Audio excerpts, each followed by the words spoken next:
이제 출애굽기가 이제 40장까지 있죠. 그래서 이제 매주 한 번씩 이렇게 한 장 한 장 했는데 출애굽기 이제 40장 이제 끝장에 이제 들어갑니다. 이제 출애굽기는 말 그대로 모세 시대에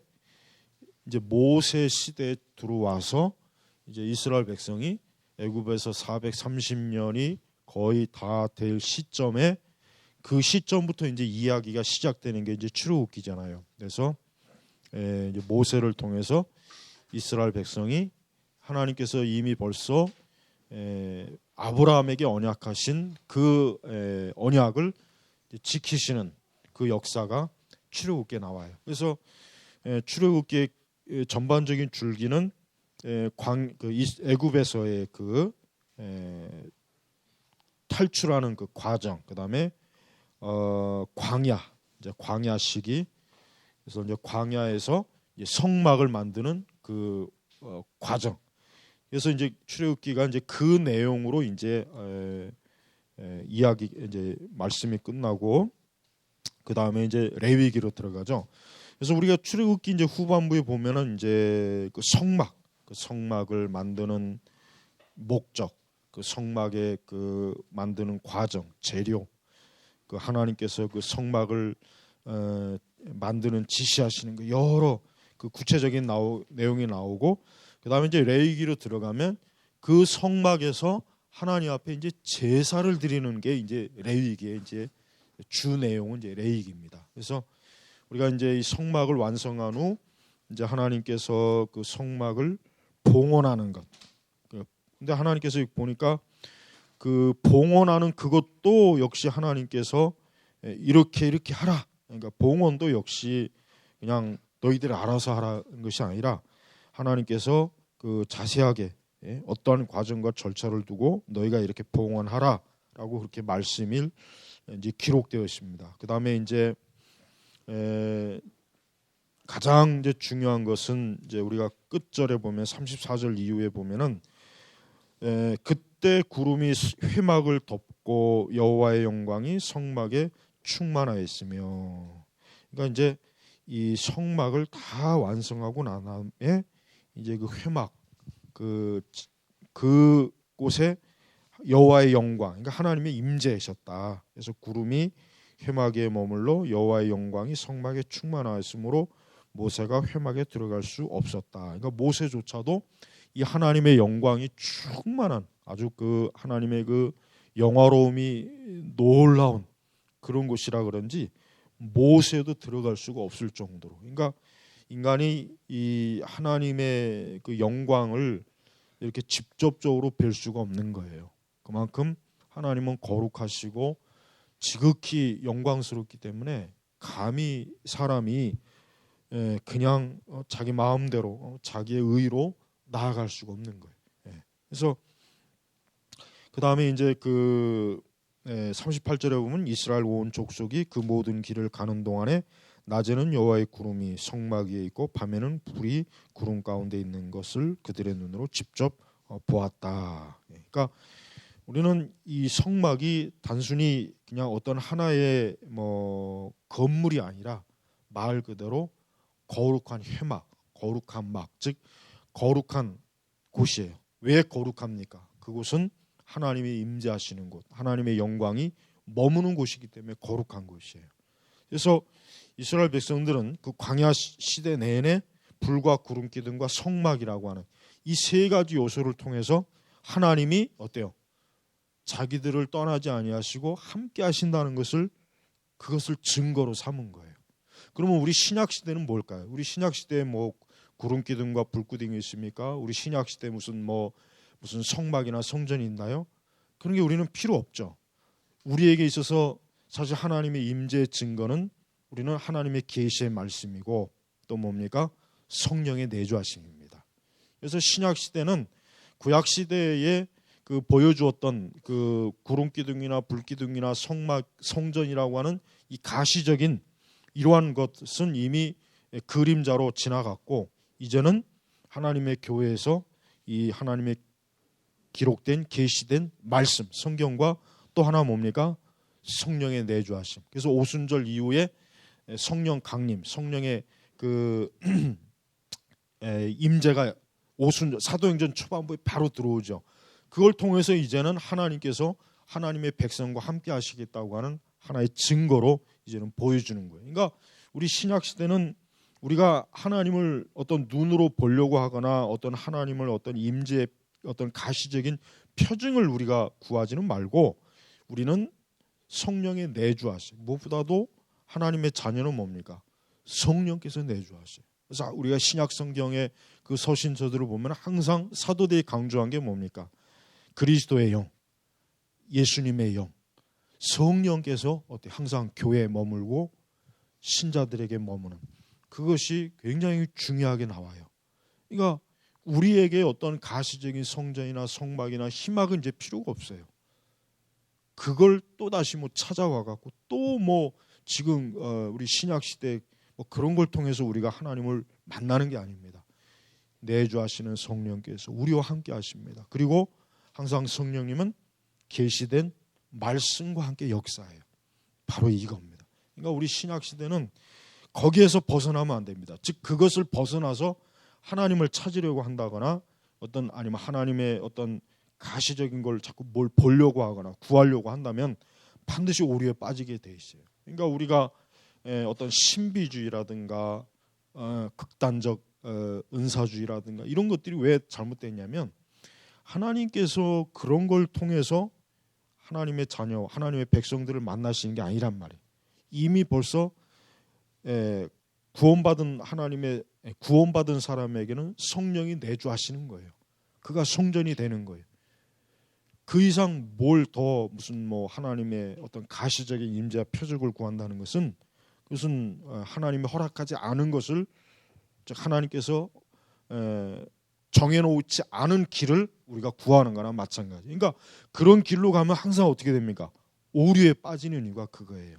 항상 그런 길로 가면 늘 오류에 빠지는 이유가 뭐냐면 하나님께서 정해놓으시지 않은 길을 가니까 그러는 거예요. 그러니까 우리가 항상 하나님께서 정해놓으신 길을 통해서 우리가 하나님을 예배하고 하나님을 믿고 하나님을 섬기는 것이지 그걸 벗어나지 마야 돼요. 그걸 벗어나는 순간 벌써 잘못되는 거예요. 그러니까 항상 교회가 왜 그런 유혹을 늘 이기지 못하고 자주 넘어지는 이유가 자꾸 하나님께서 정해놓으신 그 길을 이탈해서 사람이 만들어놓은 또 마귀가 교묘하게 유혹한 미혹한 그러한 곁길을 자꾸 기웃기웃거리다 보니까 그런 오류에 빠지게 되는 겁니다. 그러니까 여러분 절대로 우리가 이 땅에서 우리가 평생 신앙생활할 때 절대로 정해놓지 않은 길을 가면 안 돼요. 그 길이 아무리 신기하고 놀랍게 보이고 뭔가 어떤 대단한 표적과 이적이 보여도 그 길은 아니에요. 그 길은 하나님이 정해놓으신 길이 아니란 말. 항상 참된 교회와 성도는 말씀을 통해서 성령의 인도함을 받습니다. 그것으로 되는 거예요. 그게 하나님이 정해놓은 유일한 길이에요. 그 이상으로 넘어가는 순간 벌써 우리는 넘어가는 그 순간 벌써 이미 다른 길, 다른 영, 다른 이상한 영에 벌어서 사로잡히는 것이니까 항상 주의해야 되고 또 마찬가지로 우리는 항상 성령께서 하나님의 교회에 임재하시는 것을 부인하면 안 됩니다. 역시 그것도 극단적인 이성주의고 극단적인 그런 자유주의잖아요. 그러니까 하나님께서 지금도 교회에 임재하시고 하나님의 백성과 함께 하신단 말이에요. 단 한순간도 떠나거나 우리가 고아가 되거나 하나님이 우리를 잊어버리지 않습니다. 그러니까 항상 보면은 양극단 하나님의 그러니까 지나친 합리주의와 이성주의로 하나님의 영이 마치 없는 것처럼 교회를 바라보는 관점도 나쁘고 또 뭡니까? 극단적 신비주의, 경험주의, 주관주의. 이거는 하나님께서 정해놓지 않은 다른 길을 막 그냥 자기 마음대로 가다가 결국 이상한 길로 빠져서 큰 오류에 헤매게 된단 말이에요. 항상 그것을 벗어나지 말아야 돼요. 그래서 여기 보니까 30절에 보니까 이스라엘 온 족속이 그 모든 길을 가는 동안에 그러니까 광야길을 가는 동안에 어떻게 합니까? 낮에는 여호와의 구름이 성막 위에 있고 밤에는 불이 구름 가운데 있는 것을 그들의 눈으로 직접 보았다. 자 보십시오. 이거 외에 다른 길이 아니잖아요. 그죠? 이거 외에 하나님께서 이스라엘 백성들에게 내가 너희와 함께 한다는 다른 어떤 다른 길을 제시해 보인 적이 있습니까? 없어요. 없단 말이에요. 오직 이거다. 오직 구름 기둥과 불 기둥과 성막, 이 세 가지를 통해서 내가 너희와 함께 하는 거니까 너희가 이 세 가지의 가시적인 걸 통해서 내가 너희와 함께하고 내가 살아있다는 걸 알고 또 너희가 나의 인도를 받는다는 것을 알고 있으라. 바로 그 얘기를 하는 것입니다. 여러분, 우리는 절대로 하나님이 정해놓은 길 외에 다른 길로 가면 안 된다는 거, 이건 아주 우리 신앙의 철칙으로 우리가 알고 있어야 되는 것입니다. 자, 하나님의 영광이 성막에 충만히 임재한다는 표시는 뭐냐면, 뜻은 영적 의미는 뭐냐면 하나님의 임재는 뭡니까? 거룩입니다. 그다음에 영광, 그다음에 기쁨, 존귀함, 능력. 그러니까 하나님의 그 영광이 그 성막에 이렇게 머무른다는 것 자체가 이와 같은 것이 이스라엘 백성들, 선민들에게서 항상 보여지고 나타난다는 거예요. 그러니까 우리는 하나님의 임재를 통해서 늘 거룩과 영광과 기쁨과 존귀함과 능력이 우리에게서 임한다는 것을 항상 명심해야 됩니다. 또한 하나님께서는 이 성막에서 번제와 소제를 드리죠. 그렇죠? 그래서 보니까 첫 번째 번제와 소제를 드리죠. 그때는 아직 이제 제사장이 세움을 받기 이전이기 때문에 모세가 이제 합니다. 이 번제와 소제는 무엇을 의미합니까? 결국 헌신과 봉사와 희생을 의미하는 거예요. 이 번제와 소제는 헌신과 봉사와 희생을 의미하는 거예요. 그러니까 하나님께서는 이스라엘이 하나님께 나올 때 그냥 나오는 게 아니에요. 그냥 아무런 것도 없이 그냥 나오는 것이 아니라 뭡니까? 하나님을 향한 그 번제와 소제를 통한 희생 제물, 그다음에 헌신, 봉사, 이게 바로 뭡니까? 하나님의 자녀들이, 하나님의 백성들이 하나님 앞에 나오는 거예요. 그러니까 오늘날 우리 신약교회도 마찬가지죠. 우리가 하나님 앞에 나오는 거, 예배하는 게 뭡니까? 하나님 앞에 그리스도의 십자가 희생으로 나오는 거죠. 그다음에 또 뭡니까? 우리는 하나님께 헌신과 봉사야, 하나님을 섬기는 거예요. 그러니까 주의 자녀 그리스도인들은 하나님을 섬기는 건 사람들이, 하나님을 섬기는 사람. 우리가 세상에서 내가 그리스도인입니다라고 할 때 그 말의 의미는 나는 하나님을 섬기는 사람입니다. 나는 하나님에게 헌신된 사람입니다. 나는 하나님을 위해서 사는 사람입니다. 바로 이런 의미를 가지고 있는 것입니다. 그래서 하나님께서 이 번제와 소제를 통해서 하나님이 영광을 받으시잖아요. 영광을 받으셔서 그걸 통해서 이제 하나님께서 이스라엘 백성들에게 축복을 하시고 하나님의 은혜를 부어주시는 거예요. 자, 이렇게 우리가 출애굽기 전반적인 내용을 우리가 매주마다 살펴봤는데, 이제 여러분들이 이제 출애굽기를 앞으로 이제 성경을 계속 읽어 나가면서 이제 출애굽기를 읽을 때는 이 출애굽기의 내용에 있는 이러한 것들이 바로 출애굽기 내용의 핵심, 그러니까 각 장마다 이제 핵심적인 것을 이렇게 언급을 했는데, 우리는 이 출애굽기라고 하는 것이 성경에서 두 번째 순차로 이제 들어간 것이지만은 우리는 우리 자신이 어떠한 사람들인가? 우리 자신이 출애굽한 사람이에요. 그리스도인은 자기 자신이 출애굽한 사람이에요. 출애굽, 즉 애굽, 옛 세상, 옛 죄, 옛 사람에서 벗어나서 이제는 새 사람이 된 거예요. 새 사람. 그러니까 우리 그리스도인들 각자가 나는 출애굽한 사람이다. 나는 애굽, 이 세상을 이제 벗어난 사람이다. 나는 이제 하나님의 나라로 부름받은 하나님의 백성이다 하는 거, 이게 굉장히 중요한 것입니다.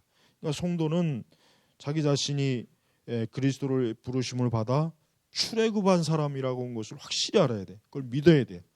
그걸 아주 철저하게 인식을 해야 돼요. 여전히 내가 출애굽한 사람이라는 걸 인식을 못하고 신앙생활하는 분들도 있어요. 그분들은 아직도 세상과 영적인 그 경계선도 모르고 자기가 지금 어디에 있는지도 모르고 그냥 막연히 교회를 다니는 거예요. 하나님께서는 이스라엘 백성들이 40년 동안 왜 광야에서 이스라엘이 그 첫 세대가 왜 가나안으로 못 들어가고 왜 광야에서 결국 빙빙 돌다가 첫 세대가 다 죽었죠? 왜 그렇습니까? 저들이 애굽에서 나오긴 했지만 자기 자신들을 여전히 애굽에 속한 자로, 애굽에 속한 그 참 불신앙, 우상 숭배, 그런 거짓, 죄악들, 그게 여전히 그들 속에 너무 깊이 뿌리를 내린 거예요. 그러니까 하나님께서는 1세대는 광야에서 다 죽어야 되는 거예요. 여호수아가 갈렙 빼고는. 그 2세대가 결국 가나안에 들어가지 않습니까? 여러분, 그리스도인이 되는 순간 확실히 그리스도인이 되면은 이렇게 확고하게 자기 자신이 출애굽했다고 하는 것을 인식하는 사람도 있지만 그렇지 못한 사람이 더 많아요. 더 많습니다, 사실. 여전히 옛 애굽에 있는 것들을 그대로 가지고 있어요. 그대로 가지고 있어요. 그것을 빨리빨리 정리하고 끊고 그 부분이 하나님을 섬기는 데 있어서 굉장히 큰 방해물이라는 걸 인식을 못하고 그대로 아무 생각 없이 갖고 있단 말이에요. 그러니까 우리가 출애굽기 읽어보면 하나님이 그걸 얼마나 싫어합니까? 하나님께서 얼마나 이스라엘 백성들이 여전히 출애굽하기 이전에 그 애굽에서 있을 때 그런 행태, 그런 걸 너무 많이 가지고 있으니까 하나님께서 이스라엘 백성들에 대해서 굉장히 많이 근심하시고 진노하시고 책망하시고 그런 그 내용들이 출애굽기에 많지 않습니까? 그러니까 우리가 그리스도인이 되는 순간 우리 자신이 출애굽한 사람이에요. 더 이상 미련을 가지면 안 돼요. 애굽의 미련을 가진 것 하나님이 싫어합니다. 아주 싫어한다는 내용이 출애굽기에 얼마나 많이 있습니까? 그 말씀이 의미가 뭐겠어요? 우리는 이제 가나안, 하나님의 나라, 하나님의 소유된 백성, 우리는 이제는 거룩한 하나님의 그 선민, 영광스러운 선민으로서의 그 이제 새로운 길을 가는 사람이고 그러한 새로운 소명, 또 새로운 생명을 얻은 사람이란 말이에요.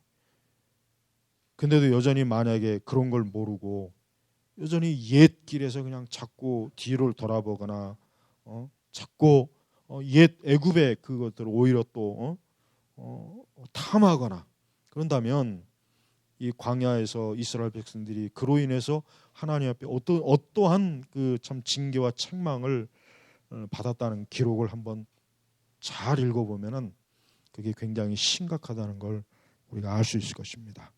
그래서 여러분, 우리는 그렇습니다. 성막은 거룩하고 존귀해요. 이 성막이 결국은 예수 그리스도의 몸이에요. 결국 그리스도입니다. 하나님께서 이 성막을 통해서 보여주시고자 하는 궁극적인 모습은 뭐예요? 예수님. 근데 이스라엘 백성은 그 자기들의 조상이 그 광야에 있을 때 자기들의 조상이 그렇게 희생과 헌신으로 세운 성막이 막상 그분이 말씀의 육신이 되어서 이 땅에 왔을 때 어떻게 했어요? 그 예수님을 못 알아봤잖아요. 그들이 나중에 이제 레위기도 보면 알겠지만 그들이 정말 영적으로 바르게 성령에 의해서 깨우침을 받았다면 예수님이 하나님의 아들이시고 성막이시고 성전이라는 거 그거 분명히 알았어요. 분명히 알고도 남았을 텐데 이스라엘 백성들은 몰랐습니다. 그 왜 그렇습니까? 영적으로 눈이 어두워진 거예요. 그만큼 예수님이 오실 그 당시에 이스라엘 백성들은 자기들의 그 조상들이 가나안 광야에서부터 어떻게 왔는지를 모르고 그냥 막 그래서 그 사도행전에 보면은 스데반 그 집사의 그 죽기 전에 스데반 그 집사가 그 이스라엘 백성들에게 한 말이 있어요. 그게 뭡니까? 그게 결국은 그 우리 조상들이 그렇게 갈급해하고 기다리고 함께했던 그분이 바로 누구예요? 예수님이라는 걸 스데반 집사가 그걸 증거하고 나서 유대인들한테 돌에 맞아 죽지 않습니까? 그러니까 여러분 참 이 영적으로 이 눈이 띄어진다는 건 참 이건 정말 축복이지만 그렇지 못할 때는 정말 이거는 참 어려운 일이에요. 정말 이게 참 고통스러운 일이에요. 그러니까 스데반이 볼 때 우리 조상들이 아브라함 시대 때부터 그렇게 이 광야에서도 그렇고 성막과 성전을 통해서 우리가 그분을 만나고 그분과 함께 했는데 그분이 육신이 돼서 이렇게 왔는데 그걸 모르고 너희가 그 예수님을 그렇게 핍박하고 십자가에 죽였느냐, 그 얘기한 거예요, 스데반 집사가. 근데 그 얘기했다고 해가지고 유대인들이 어때요? 불경하다고 해서 신성 모독한다고 해서 돌로 던져 죽인 거예요. 그리고 그 자리에 사도 바울이 있었어요. 그 자리에 바울이 있었단 말이에요. 사울. 그때는 아직 사울이죠. 그 자리에 있었단 말이에요. 그러다가 나중에 그 사울이 깨닫고 예수를 만나고 나서야 아하, 그 스데반의 스데반이 그때 죽기 전에 한 말을 깨닫고 또 그 자기들이 그 바울 자신이 랍비이기 때문에 얼마나 잘 알겠습니까? 그 유대의 이런 성전이나 이걸 아주 훤하게 알죠. 얼마나 바울이 참 예수님을 알아보지 못한 그 자기 자신의 그 참 어리석음과 미련함을 탄식하는 그런 내용도 바울 서신에 종종 많이 나오잖아요. 그러니까 여러분, 우리 성도들은요, 우리 신약교회 성도들은 결국 성경은 예수님을 얘기하는 거예요.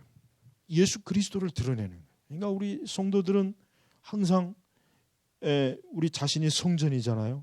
성령에 내주하시는 거예요. 그리스도의 영이 우리와 함께하는 겁니다. 우리는 지금 영적으로 이 세상 애국과 이 광야라고 하는 것이 우리는 이렇게 있어요. 지금 우리가. 그럼 우리가 어떻게 이 영적으로 애국과 광야를 어떻게 우리가 잘 통과해서 천국에 들어갑니까? 예수 그리스도의 영이신 성령과 함께 항상 그리스도의 임재 안에서 우리가 살아가야 되는 것입니다. 모든 일에 우리는 항상 예수 그리스도와 함께하는 거예요. 이게 바로 이 출애굽기에서 우리에게 출애굽기가 가르쳐주는 영적인 그 가르침 핵심 내용이 바로 그거예요. 그러다가 이제 레위기로 들어가면은 레위기는 이 성경의 늪이잖아요. 늪. 성경이 있다가 레위기에서 다 빠져갖고 그냥 헤어나지 못하죠. 이 레위기가 너무 깊어요. 늪이 너무 깊어요. 근데 이 레위기를 우리가 이제 자세하게 이제 앞으로 이제 공부하겠지만은 레위기는 성경에서 굉장히 중요한 거예요. 왜 그렇습니까? 예수님의 십자가의 구원 희생이 이 레위기에 다 들어가 있어요. 이 레위기는 굉장히 지루하지만 그러나 이 내용 자체가 얼마나 하나님께서 결국 당신 자신 독생자 예수님을 십자가에서 죽이시는 그 모든 과정이 레위기에 다 들어가 있단 말이에요. 아주 하나도 빠짐없이. 그래서 우리가 레위기를 여러분들이 잘 공부하고 나면 이제 신약 성경을 이해하는데 전혀 어려움이 없어요. 레위기를 잘 이해하지 못하면 신약 성경 자체 내용이 이게 뿌리가 제대로 이해가 안 돼 갖고 이상하게 믿는 거, 이상하게 율법주의 믿고 자기 행위와 공로 또 예수님의 십자가의 의미가 뭔지도 모르고 그냥 도덕적 윤리적인 기독교 아니면 문화적인 기독교 레위기를 모르니까 그런 거예요. 레위기를. 그래서 이제 레위기를 하나하나 한 장 한 장씩 이제 공부하다 보면은 그렇게 읽기가 지루하고 읽다가 전부 포기한 이 레위기가 이 복음의 핵심의 내용이 여기에 정말 엄청나게 많이 들어가 있구나 하는 것을 아마 우리 성도님들이 다 알 수가 있을 거예요. 그래서 우리가 창세기부터 출애굽기까지 지나서 이제 레위기로 이제 들어갈 텐데 여러분들이 이렇게 매주 한 장씩 공부할 때마다 말씀을 이제 세밀하게 잘 읽어 두셔서 아주 익숙해야 돼요. 이런 말씀에 익숙하면은 성경 읽는 게 이젠 지루하지 않고 또 성경이 읽어도 이게 무슨 내용인지 무슨 핵심의 내용인지를 정확하게 잘 알 수가 있어요. 그러니까 다음 주부터 레위기를 좀 잘 한번 같이 공부해 나갔으면 좋겠습니다. 자, 우리가 개인 적용 기도입니다. 그렇습니다. 신약의 교회는 성막의 영적 현시입니다. 그러니까 우리가 성막이나 성전을 못 봤다고 해서 속상해할 필요 없어요. 바로 이 교회, 바로 이 교회가 뭐예요? 성막과 성전의 현시예요. 그러니까 우리가 뭐 성막이나 성전을 못 봤다고 해서 아쉬워할 게 없어요. 오히려 우리는 구약 시대 백성들보다 훨씬 더 영광스러운 그리스도의 몸된 교회 통해서 메시아를 보고 있고 구세주를 보고 있고 하나님의 구원을 보고 있단 말이에요. 우리는 다윗과 솔로몬도 보지 못한 것을 우리가 보고 있는 거예요. 우리가 누리고 있는 거예요. 그러니까 우리는 전혀 구약의 백성들을 부러워할 것이 없습니다. 오히려 더 구약 백성들보다 더 많은 그 빛을 우리가 받고 있기 때문에 우리는 훨씬 더 하나님을 가까이 더 좀 하나님을 더 많이 알고 더 우리는 하나님의 그 영광, 은혜를 우리가 더 풍성하게 지금 누리고 있는 것이, 그러니까 전혀 아쉬워할 거 없습니다. 우리가 첫 번째 기도할 것은 무엇보다도 이제는 하나님의 영 그리스도, 그러니까 그리스도의 영이신 성령께서 오늘 이렇게 성전, 우리 자신이 성전이요 하나님의 자녀들이 모여 있는 바로 이곳이 하나님의 거룩한 성막이요 성전의 현시라는 걸 알고 우리가 이 세대에서 항상 구별된 하나님의 자녀요 하나님의 백성으로서 참 하나님 앞에 살아가도록 믿음으로 살 수 있도록 우리 같이 한번 기도하겠습니다.